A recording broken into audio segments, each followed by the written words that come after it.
My fiance laughed and called me insecure when I asked about her guy friend. So I sent her a screenshot of their hotel booking. She called me, stuttering, "How did you?" I cut her off and said, "Hope you can afford the wedding deposit you just lost." I never thought I'd be the guy writing one of these stories. I always believed I had good judgment, that I could read people well. I was wrong. Natalie and I had been together for 6 years. Engaged for 1. We met through mutual friends in New York, both working in marketing, both loving the city life. She was my best friend. I thought she felt the same about me. A few months ago, she reconnected with an old college friend. His name was Daniel. He was just a friend, she said. They used to study together, had some inside jokes, but nothing serious. She told me this with a laugh, as if it was ridiculous to even question it.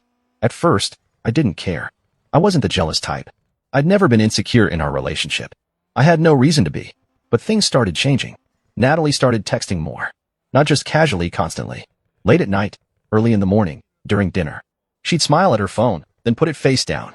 If I walked into the room, she'd lock the screen. If I asked who she was talking to, she'd say, "Just Daniel. He's going through some stuff." That didn't sit right with me. Why was she suddenly so invested in his life? I let it go at first. People are allowed to have friends. But then she started pulling away from me. She wasn't as affectionate. She was always tired. Some nights she'd say she wasn't in the mood, that she had a long day at work. But then she'd be up at 2 a.m., giggling at her phone. One night, she left her phone on the couch while she went to shower. I don't normally go through her stuff, but my gut told me something was off. I picked it up. The screen was still lit. It was a text from Daniel. "I can't wait to see you this weekend." My stomach twisted. I scrolled up. "I love how we understand each other in ways others don't. I miss our late night talks. I miss you." She hadn't mentioned any plans for the weekend. As far as I knew, she was staying home. I took screenshots, emailed them to myself, and put the phone back exactly how it was. I needed more than just texts. She had mentioned a work trip in Chicago that weekend. I hadn't thought much of it. But now, I had a feeling it wasn't work-related. I checked our shared travel app. There was a hotel booking under her name. 2 guests. I called the hotel. "Hi, I'm confirming a reservation for Natalie, last name. I just want to make sure everything is set for check-in." The receptionist said, "Yes, we have a booking for Ms. Natalie and Mr. Daniel, last name. You're all set for this Friday." I felt like I had been punched in the stomach. I thanked her and hung up. That night, I acted normal. I didn't say anything right away. I wanted to see if she would lie to my face. "So excited for your Chicago trip?" I asked casually. She barely looked up from her phone. "Yeah, just a boring work thing." I nodded. "Who's going with you?" She hesitated, just for a second. "Just my team. It's nothing exciting." I stared at her. She didn't even flinch. She was good at this. Too good. I pulled out my phone and sent her a screenshot. She looked down at the notification, her face completely still. Then her phone slipped from her hand onto the table. She picked it up fast, opened the message, and I watched her entire body go stiff. Her face drained of color. She stared at the screen, then at me. She called me immediately, even though I was sitting right there. "H, how did you?" I cut her off. "Hope he can afford the wedding deposit you just lost." Her mouth opened, but no words came out. I stood up, grabbed my keys, and walked out. She ran after me, grabbing my arm. Wait, please, just let me explain." I pulled away. "Explain what? That you lied? That you planned a weekend getaway with another guy while telling me it was work?" She was shaking. "It's not what it looks like." I laughed. "Then tell me. What is it?" She opened her mouth, then closed it. Because there was no explanation. I turned and walked out the door. I drove around for hours. I wasn't ready to go home. I wasn't ready to hear whatever excuse she was going to come up with. I parked near the Hudson River and just sat there, staring at the water, trying to process what had just happened. Natalie had been lying to me for who knows how long. It wasn't just the trip. It was the texts, the late nights, the way she pulled away from me. It was planned, calculated. She had been making me feel like I was the problem while sneaking around with him. My phone buzzed. It was her. I ignored it. A minute later, another message. "Please, just talk to me. It's not what you think." I put my phone face down on the passenger seat. I didn't trust myself to respond. Then another text came through, but this time, from someone else. Daniel. I hadn't even known he had my number. "Hey man, can we talk?" I stared at it. My chest burned. This guy really had the nerve to text me after everything? After booking a hotel room with my fiance? A few minutes later, another text. "You don't know the full story. Please just hear me out." I gripped the steering wheel. I wanted to block his number. I wanted to throw my phone out the window. But curiosity got the best of me. I texted back. "What do you think I don't know?" The typing bubbles appeared immediately. I didn't book the room. She did. I didn't ask her to meet up. She invited me. My stomach turned. Not saying I'm innocent, but she told me you two were basically over. That she was staying for the wedding deposits, but she didn't love you anymore. I felt like I was going to be sick. I read the text 3 times. Then again, Daniel kept typing. I told her I wasn't comfortable with this. I told her to be honest with you. But she said she was waiting for the right time to end things. That she didn't want to hurt you until she was sure. I nearly threw my phone across the car. She had been planning to leave. Everything, the distance, the fights, the way she made me feel like I was imagining things, it wasn't because she felt guilty. It was because she was done with me and didn't have the guts to say it. I took a deep breath. My hands were shaking. I typed back. Are you with her now? Daniel answered almost immediately. No. She just called me freaking out. Told me you found out about the hotel. I don't think she expected you to leave. She's scared. Scared. Not sorry. Scared. I knew exactly why. She wasn't scared of losing me. She was scared of looking bad. She was scared of how this would make her look to everyone else. My phone buzzed again. Another text from Natalie. Can you please just come home? We need to talk. Please. I stared at it. I knew exactly what she was going to do. She was going to cry. She was going to try to twist things around. Maybe even blame me. I turned the key in the ignition and drove home. When I walked in, she was sitting on the couch, hugging her niece. The moment she saw me, her face crumpled. She ran to me, reaching for my hand. I pulled away. Her voice cracked. I didn't want you to find out like this. I laughed under my breath. That's what you're worried about? How I found out? She wiped her eyes. No, I didn't mean for it to happen this way. I was trying to figure things out. I folded my arms.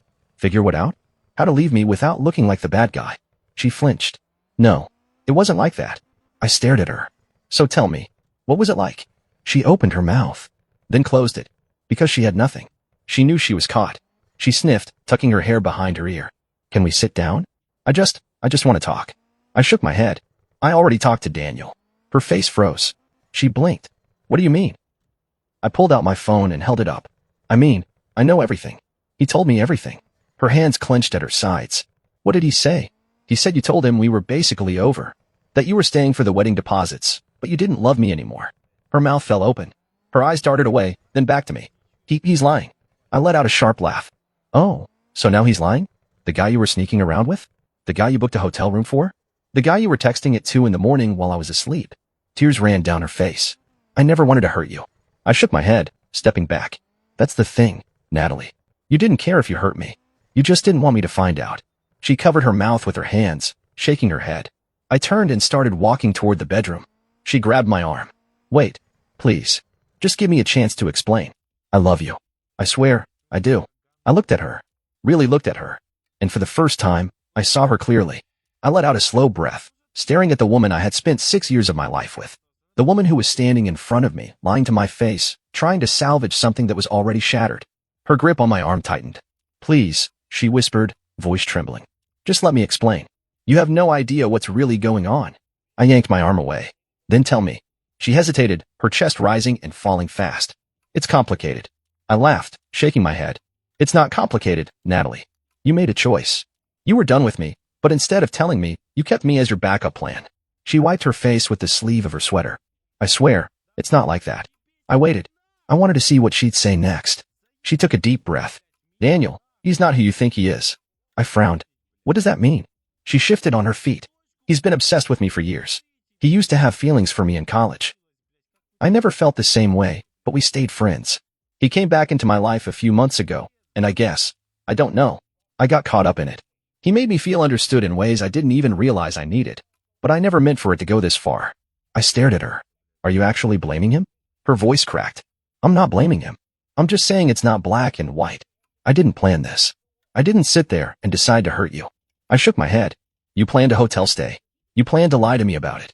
That's not something you just fall into. Her face twisted with frustration. You don't get it. I was confused. I still love you, but I felt trapped. You and I, we weren't happy anymore. I let out a sharp laugh. Then why were we planning a wedding? Why were you letting me pick venues and caterers if you already had one foot out the door? She opened her mouth, then shut it again. I clenched my jaw. You knew exactly what you were doing, and you would have kept doing it if I hadn't found out. She let out a sob. I swear, I was going to tell you. I was just waiting for the right moment. Right? I scoffed. Probably after you spent the weekend with him. Probably after you figured out whether he was worth leaving me for. Her face crumpled. That's not fair. None of this is fair, I snapped. You didn't even have the decency to be honest with me. She swallowed hard, her hands shaking. I still want to fix this. I stared at her, stunned. Fix this? You think this is something that can be fixed? She wiped her eyes again, nodding frantically.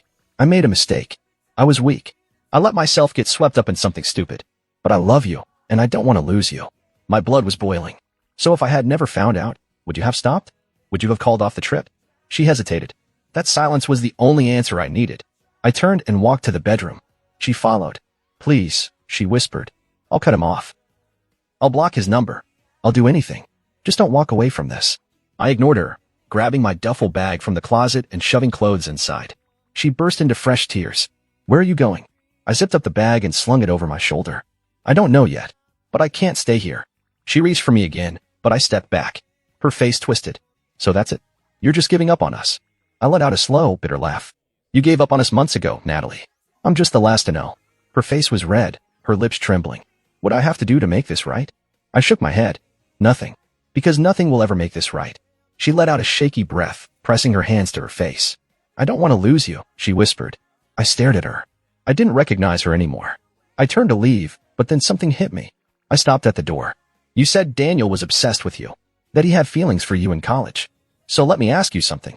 She looked up at me, confused. Was this really something you fell into? Or was this something you always knew could happen if you wanted it to? She froze.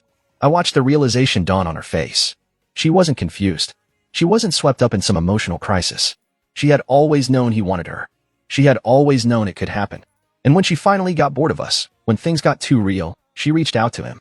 She made the choice. I let out a slow breath. Yeah, that's what I thought. And I walked out. But it wasn't over yet. I didn't go far that night. I checked into a small hotel near Midtown, one of those places that was just nice enough to not feel like I was falling apart in a rundown motel. I lay on the stiff mattress, staring at the ceiling, my mind replaying everything. Her texts. Her lies. The way she had stood there, scrambling to control the damage instead of actually apologizing. My phone buzzed. Natalie.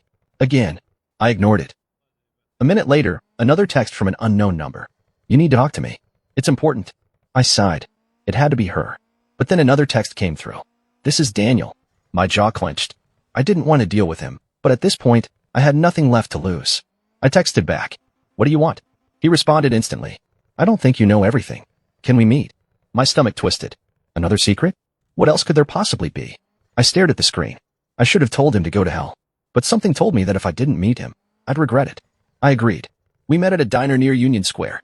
It was late, nearly empty, just a few people drinking coffee and staring at their phones. Daniel was already sitting in a booth, looking nervous. I sat down across from him. Talk. He swallowed hard. I don't know where to start. I folded my arms. Try from the beginning. He nodded, rubbing his face. Look, I didn't reach out to her first. She texted me out of nowhere a few months ago. Said she missed talking to me. I didn't think much of it, but then she started saying she was unhappy. I clenched my jaw. I know that part. He shook his head. No, you don't. He leaned in. She told me she regretted getting engaged. Something in my chest cracked. She said she felt pressured, that the wedding plans were moving too fast, that she wasn't sure she was marrying the right person. I stared at him, my pulse hammering.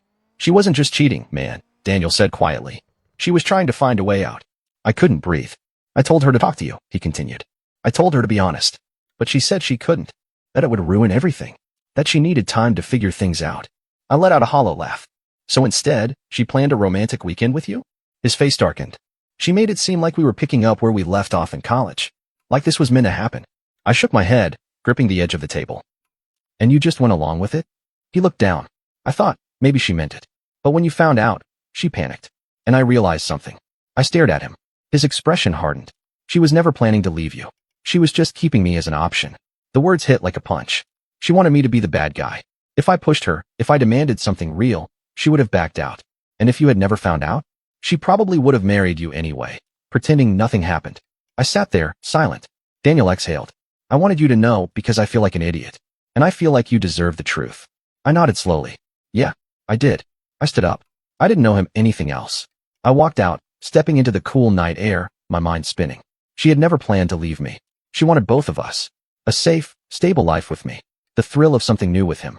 And she thought she could have both without consequences. Something inside me snapped. I took out my phone and called her. She picked up on the first ring. Oh my God, are you okay? Where are you? I cut her off. You never planned to leave me. Silence. I heard her breath hitch. Who told you that? I laughed bitterly. Does it matter? She sniffed. I was confused. Confused. I repeated. No. You were selfish. She let out a quiet sob. I didn't want to hurt you. Stop saying that. I snapped. You did hurt me. Over and over again. And you were going to keep hurting me. You were just hoping I'd never find out. She was crying now, full on sobbing. Please, just come home. We can talk. I love you, I swear I do. I closed my eyes, my grip tightening on the phone. For so long, I had believed her love was real. But real love isn't selfish. Real love doesn't lie, doesn't betray, doesn't treat people like options. I exhaled. I'm done, Natalie. She gasped. Wait.